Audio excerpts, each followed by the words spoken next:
Монгол улсын засгийн газар замын үд боомтын шинжилгээний бүтээн байгуулалтын ажил.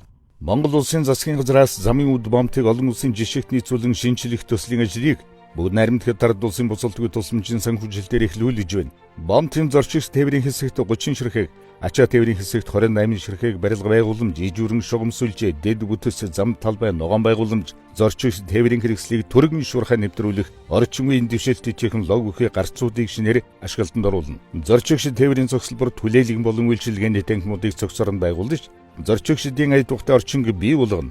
Энэ хөө бүтээн байгуулалтын үр дүнд замын үд боомтоор өдөрт нэвтрэх зорчигчийн тоо 4 дахин, ачааны тээврийн хэрэгслийн тоо 3 дахин, суудлын тээврийн хэрэгслийн тоо 7 дахин нэмэгдэж, эргээд аж ахуйн нэгжүүдэд төргийн шуурхай чирэгдлэг үйлчлэх боломж нөхцөл бүрдэж, улмаар гадаад худалдааны эргэлт мөн хэмжээгээр нэмэгдэнэ.